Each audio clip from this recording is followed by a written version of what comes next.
नमस्कार विद्यार्थियों, मैं डॉक्टर अमित सिंह पुनः आपके सम्मुख एक नए वीडियो के साथ उपस्थित हूँ। और आज हम लोग बात करेंगे भारतीय संस्कृति के संदर्भ में। और बीए थर्ड ईयर का फर्स्ट पेपर है, जिसके बारे में हम लोग बात कर रहे थे पूर्व में भी। और मैंने कुछ लेक्चर्स के माध्यम से आपको बताया कि भारतीय संस्कृति क्या है, और साथ ही साथ भारत के नामकरण के संदर्भ में बात की, प्रजातियों के संदर्भ में बात की, भारत की भौगोलिक दशा को हमने देखा। साथ ही साथ हमने ये देखा कि भारत की संस्कृति को पढ़ने में किस प्रकार ऐतिहासिक स्रोत बहुत महत्वपूर्ण दिखाई पड़ते हैं। और आज हम लोग बात करेंगे कुछ प्रश्नों के संदर्भ में जो आप लोगों ने कमेंट्स के माध्यम से मुझसे पूछा था। भारतीय संस्कृति के संदर्भ में हमारे आपके बीच का जो संवाद चल रहा है वो तब तक सार्थक नहीं हो सकता जब तक उस संवाद के दूसरे रूप का प्रयोग ना हो, और वो दूसरा रूप है आपके प्रश्न का उत्तर ना दिया जाए। तो आज हम उसी कड़ी में प्रश्न उत्तरों का जवाब देंगे, और आपके द्वारा पूछे गए प्रश्नों को मैं उनके उत्तर देने का प्रयास करूंगा। और साथ ही साथ इसके अतिरिक्त हम बात करेंगे पूर्व में क्या क्या और चर्चाएं हुई थी और आगे क्या और चर्चाएं होंगी इस भारतीय संस्कृति के टॉपिक के संदर्भ में। तो एक प्रश्न शिव प्रकाश जी का है। उन्होंने पूछा था, sir what species do we belong to and why are Aryan and Dravidian species not included in Indian culture. तो एक बात मैं शिव प्रकाश जी आपको बता दूं कि आर्य और द्रविड़ बेसिकली स्पेसीज नहीं है, और हम लोग होमो स्पेसीज से होमो सैम्पियंस हम लोग हैं। और ये मानव की विकास प्रक्रिया लंबी दूरी तय करके आज हम लोग यहाँ पर हैं। और मानव विकास की इस प्रक्रिया को अगर आप पढ़ना चाहते हैं तो आप जाएं और एंथ्रोपोलॉजी में, और ख़ासकर अगर हम बीए फर्स्ट ईयर को देखें तो बीए फर्स्ट ईयर में भी जब हम प्रागैतिहास को पढ़ते हैं, मानव इतिहास को पढ़ते हैं, उसके प्रारंभिक दौर को पढ़ते हैं, तो हम देखते हैं कि विभिन्न स्पीसीज़ के माध्यम से हम आज होमो सैम्पियंस बने हुए हैं। और आज के नहीं हैं, बहुत पहले से बने हुए हैं। तो बेसिकली हम लोग होमो सैम्पियंस हैं। और आर्य और द्रविड़ के संदर्भ में, क्योंकि मैंने पिछले लेक्चर में प्रजातियों के संदर्भ में जब बात की थी तो मैंने पहले ही बताया था कि ये जो प्रजातियां हैं, इनका जो विभाजन हुआ है ये बेसिकली रंग और उनकी शारीरिक संरचना के आधार पर किया गया है। और रंग और शारीरिक संरचना के आधार पर भारत में 6 प्रकार की आदिम प्रजातियां दिखाई पड़ती हैं। और उन्हीं आदिम प्रजातियों के संदर्भ में हमने इस लेक्चर में बात की थी। साथ ही साथ मैंने बताया था कि यह नस्ल है, बेसिकली रेस हैं। ये जो प्रजातियां जिसके संदर्भ में हम लोगों ने बात की थी, ये रेसेस हैं, बेसिकली नस्ल हैं। और इस तरीके की नस्लें 6 प्राचीन आदिम काल में ये नस्लें भारत में दिखाई पड़ती थी, और आज भी उसी का स्वरूप धीरे धीरे दिखाई पड़ रहा है, विभिन्न क्षेत्रों में वो दिखाई पड़ते हैं। आर्य बेसिकली संज्ञावाचक शब्द है, और ये जो है एक तरीके से एक संस्कृति को डिफाइन करता है। और आर्य का शब्द समान अर्थों में श्रेष्ठ या बलशाली, योद्धा, या एक तरीके से ये जो आर्यन शब्द है, जब भारत में शुरुआती दौर था, जब भारत में लिखने पढ़ने की दौर प्रारंभ होता है, खासकर उपनिवेशिक काल में, जब 1784 में Royal Asiatic Society of Bengal का गठन होता है सर विलियम जोन्स के द्वारा, उसके बाद भारत के इतिहास को खंगालना प्रारंभ कर दिया जाता है।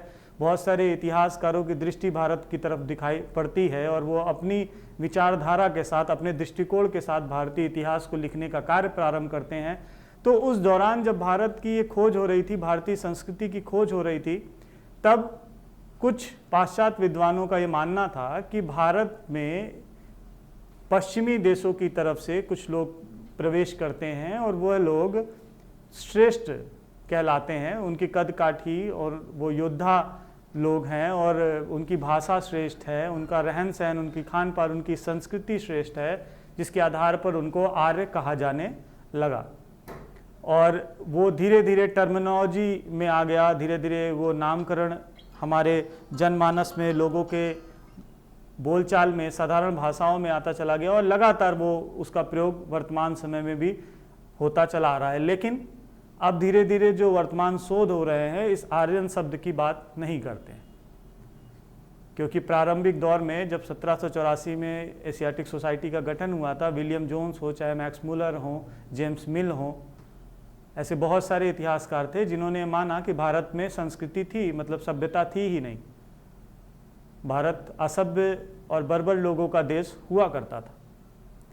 और उन्होंने ऐसा माना कि भारत में वैदिक जो लोग थे, वैदिक संस्कृति जो प्रारंभ होती है वो आर्यों के द्वारा, जब आर्य भारत में प्रवेश करते हैं पश्चिमी देशों की तरफ से, वहाँ से जब भारत में आते हैं, और विद्वानों का ये भी मत है कि पश्चिमी के साथ साथ और भी जो है कई विद्वान ऐसे थे, जैसे बाल गंगाधर तिलक का मानना था कि ये आर्कटिक के क्षेत्र से भारत में प्रवेश करते हैं।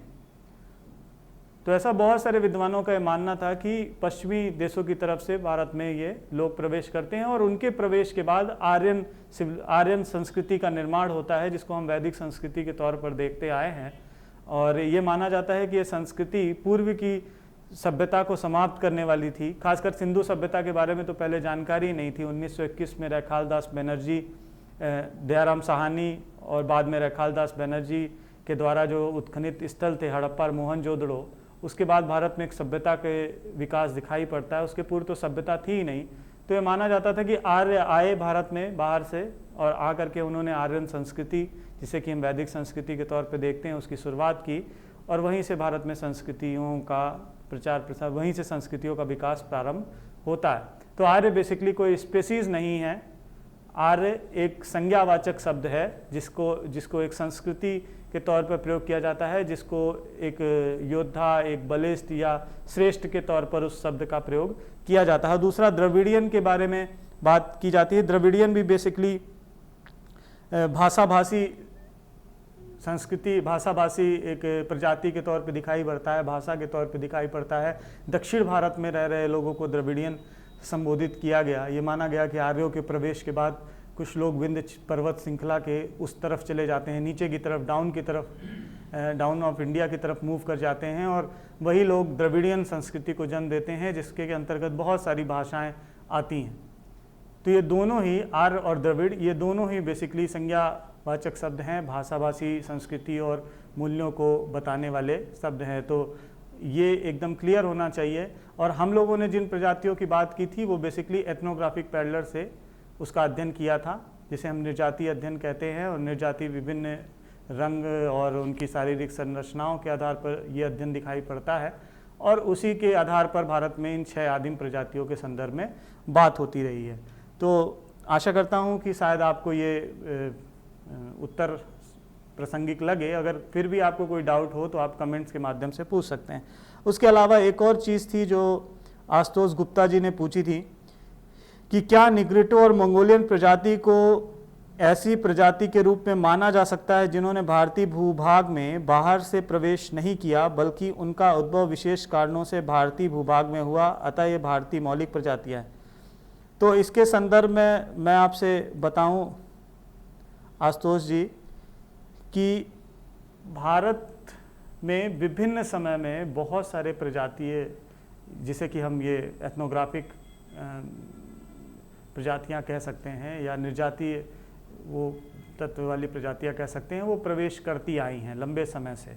और निग्रेटोज बेसिकली अफ्रीका से, हम मंगोल से भारत में प्रवेश करते हैं और धीरे धीरे भारत के जो दक्षिणी क्षेत्र में लोग रहते हैं या अंडमान निकोबार में जो लोग रहते हैं, उनमें वो लक्षण, निग्रोटोस के वो जो लक्षण हैं वो दिखाई पड़ते हैं। और मंगोलियन जो फीचर्स हैं वो हमने पहले भी बताया था, प्रजातियों का जब हम अध्ययन कर रहे थे तो हमने बताया था कि उनके भी फीचर्स, खासकर वो मंगोल से आए हैं तो उनको मंगोलियन प्रजाति कहा जाता है और उनके फीचर्स मंगोल में रहने वाले लोगों की तरह है। और ना सिर्फ मंगोल में बल्कि साउथ ईस्ट एशिया के ज़्यादातर लोगों में वो फीचर्स दिखाई पड़ते हैं और इसीलिए वो मंगोलियन प्रजाति के तौर पर दिखाई पड़ते हैं। और वो फीचर्स क्या थे उसके बारे में भी हमने बताया था कि वो थोड़ा सा सपाट चपटा चेहरा, छोटी नाक और पीला रंग, ये सब कुछ लक्षण हैं जो कि मंगोलियन प्रजाति को दर्शाते हैं। तो ये बेसिकली दोनों ही प्रजातियां भारत में बाहर से आती हुई दिखाई पड़ती हैं और यहाँ पर फिर धीरे धीरे सम्मिश्रण होता चला जाता है और उनके लक्षण यहाँ के लोगों में अभी भी दिखाई पड़ते हैं। अगर आप नॉर्थ ईस्ट को देखें भारत के, तो ज़्यादातर मंगोलियन प्रजाति के लोग ही हमें दिखाई पड़ेंगे। इसके बाद एक प्रश्न आदर्श कुमार सिंह जी का है कि सर, आर्यावर्त या आर्य की भूमिका के नाम से प्रसिद्ध भारत में शास्त्रीय संस्कृति का निर्माण किस प्रकार से हुआ? क्या इसके लिए केवल प्राकृतिक दशा ही उत्तरदायी है या इसके लिए अन्य कारण हो सकते हैं? तो फिर वही बात आती है आर्य या आर्यावर्त या जम्बूद्वीप, ऐसी बहुत सारे वर्ड भारत के संदर्भ में आते हैं और ये माना जाता है कि विंध्य के क्षेत्र के ऊपर का जो भाग है, जिसे हम बेसिकली उत्तर भारत के तौर पे देखते हैं, वहाँ पर विभिन्न समय में विभिन्न प्रजातीय लोग प्रवेश करते आए हैं। उसका एक सीधा सा कारण ये है क्योंकि भारत की भौगोलिक दशा ऐसी है। अगर हम भारत को देखें, जब हम भारत की भौगोलिक दशा के संदर्भ में बात कर रहे थे, तो भारत 3 तरफ से समुद्र से घिरा हुआ है और उसका ऊपर का जो क्षेत्र है, जिसको हम जो पहाड़ी क्षेत्र हिमालय है, वो उसको भारत का मुकुट भी कहा जाता है और उस क्षेत्र में कुछ दर्रे हैं और साथ ही साथ कुछ इलाका जो कि राजस्थान का इलाका है जो पाकिस्तान बॉर्डर टच करता है। आज तो भारत और पाकिस्तान 2 अलग देश हैं, लेकिन एक समय जब 1947 में वो देश एक ही थे और उसके पहले भी जब एक ही भूभाग था, तब एक लंबी दूरी वो शेयर करता था और ईरान और इराक तक, लेकिन कुछ कठिन रास्ते थे, उन दर्रों के माध्यम से लोग भारत में प्रवेश करते थे। तो ज़्यादातर उत्तर भारतीयों के ही संपर्क में ऐसी विदेशी जातियां आती रही हैं, बहुत सारी जातियां भारत में प्रवेश करती रही हैं। और आर्यों के संदर्भ में जो हम पहले भी बात कर चुके हैं कि आर्यों के संदर्भ में माना जाता था कि आर्य बाहर से आए और बाहर से आने के बाद ये भारत में आते हैं और आने के बाद एक संस्कृति का निर्माण करते हैं। तो सिर्फ प्राकृतिक दशा ही महत्वपूर्ण नहीं थी, ये वो लोग थे जो भारत में वो सारी अनुकूल परिस्थितियां प्राप्त कर रहे थे। साथ ही साथ ऐसे भी लोग थे जो नोमैडिक लाइफ जी रहे थे और नोमैडिक लाइफ को जीते जीते जब भारत में वो आते हैं, तो आने के बाद वो सारी अनुकूल दशाएं उन्हें प्राप्त होती हैं और उन दशाओं के प्राप्त होने के बाद वो धीरे धीरे भारत में स्थिरता की तरफ बढ़ते हैं और एक संस्कृति का निर्माण करते हैं और विभिन्न रह रहे लोगों के साथ संपर्क में आते हैं और एक मिलीजुली संस्कृति भी यहाँ दिखाई पड़ती है। अभी हाल ही में राखीगढ़ी एक बहुत प्रमुख पुरास्थल है, हड़प्पा सभ्यता का पुरास्थल है। उसका उत्खनन वी.एस. शिंदे साहब ने किया था, जो कि डेक्कन कॉलेज पुणे के वाइस चांसलर रहे हैं भूतपूर्व और इस समय मैरीटाइम आर्कियोलॉजी के डायरेक्टर जनरल हैं। उनके द्वारा इस राखीगढ़ी नामक पुरास्थल का उत्खनन हुआ है, जहां पर उन्होंने कुछ डीएनए स्टडीज़ करवाई है कुछ मानव कंकालों की, और उस मानव कंकालों के स्टडीज़ के बाद ये जानकारी प्राप्त होती है कि ये जो यहाँ के जो लोग थे, जो कंकाल थे, खासकर सिंधु सभ्यता के समय के, उनमें कुछ ना कुछ रेस सिंधु और दक्षिण भारतीय भी दिखाई पड़ती है या उसके मूल की दिखाई पड़ती है। साथ ही साथ एक और चीज़ दिखाई पड़ रही है, वो कि ये बाहर से आ रहे हैं लोग और बाहर से आने के बाद यहाँ के लोगों के बीच में वैवाहिक संबंध होता है और धीरे धीरे उस वैवाहिक संबंध के बाद नई इस नस्ल या नया रंग और वर्ण की एक नई नस्लीय प्रजाति यहाँ पर डेवलप होती है। तो इस तरीके से हम ये कह सकते हैं। और वर्तमान में एक और चीज़ है, आर्यन शब्द का प्रयोग अब धीरे धीरे समाप्त होता जा रहा है, बहुत कम ही लोग इसका प्रयोग कर रहे हैं और उनका कहना है कि विभिन्न समय में लोग आए, विभिन्न प्रजातियों के लोग भारत में, और आकर के यहाँ की संस्कृति में मिल गए या यहाँ की संस्कृति को कुछ ना कुछ उन्होंने दिया। इसके बाद एक और प्रश्न है,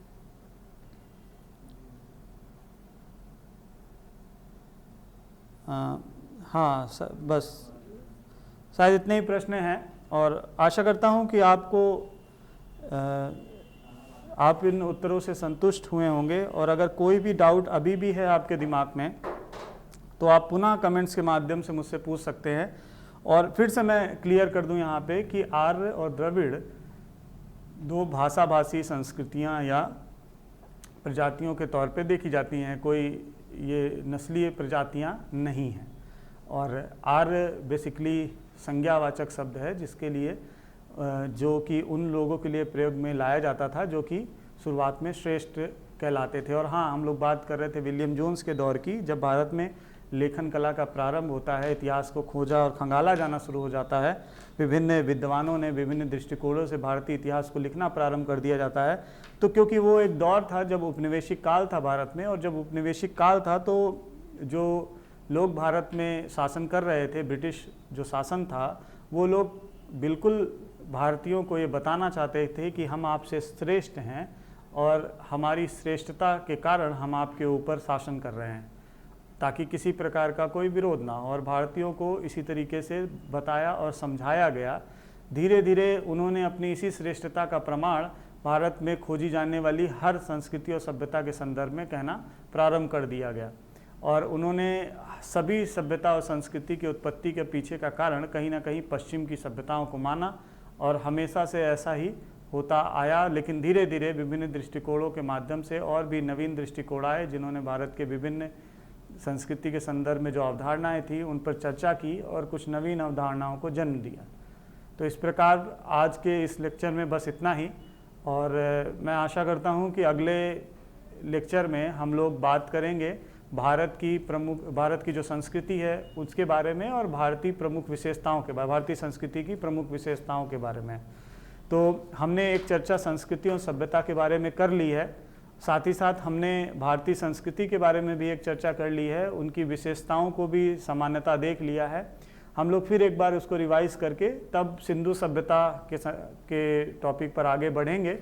और आशा करता हूं कि आपको ये लेक्चर पसंद आया होगा, और आप उड़ान द फ्लाई के इस चैनल को ज़्यादा से ज़्यादा सब्सक्राइब करें, लाइक करें और कमेंट करें। और मैं प्रयास करूंगा कि जल्दी से जल्दी आपकी मुलाकात होती रहे। लेकिन क्योंकि अभी ये इनिशियल फेज़ में हम लोग हैं और बहुत सारे विषयों को लेकर के आ रहे हैं, और लगातार हमारा ये प्रयास है कि आपको ज़्यादा से ज़्यादा विषयों से आपका साक्षात्कार अवगत कराएं आपको, ताकि आप ज़्यादा से ज़्यादा लाभ उठा सकें इस चैनल का, इस माध्यम का। और इसीलिए बहुत सारे विषय इसमें इंट्रोड्यूस हो गए। और एक और चीज़ मैं यहाँ पे बताना चाहूँगा, वो ये कि सिर्फ आप इसे एक बीए के लेवल तक मत देखें, क्योंकि ज्ञान जो है किसी क्लास या किसी कक्षा या किसी विशेष वर्ग से आप उसको जोड़ करके देखेंगे तो बड़ी दिक्कत आएगी। ये चैनल ज्ञान के प्रसारण के लिए है और वो किसी सीमा से बंधा हुआ नहीं है। तो इसमें जो भी मैटर पढ़ रहा है उस मैटर का फ़ायदा उठाएं, पढ़ें, देखें और उसका अपने जीवन में प्रयोग करें, क्योंकि ये जो बीए का जो दौर है ये एक इनिशियल फेज़ है, और इसी के बाद आप विभिन्न स्ट्रीम्स में, विभिन्न धाराओं में बढ़ जाएंगे। कोई सिविल सर्विसेज की तरफ जाएगा, कोई बैंक, आरओ और विभिन्न परीक्षाओं को देगा, एसएससी देगा। तो वो सारी चीज़ें आपको इस चैनल के माध्यम से उपलब्ध हो जाएंगी। और जो भी लेक्चर्स यहाँ पर दिए जा रहे हैं, हमारा प्रयास यही है कि हम आपको बेहतर से बेहतर जानकारी दें और आपको एक संपूर्ण जानकारी भी दें, ताकि आप उसका फ़ायदा उठाएं और जिस भी रास्ते में आप जाना चाहते हैं उस रास्ते में जाने के लिए ये आपको सहायक रहें। तो आज के लिए बस इतना ही। अगले वीडियो में हम पुनः मिलेंगे। धन्यवाद।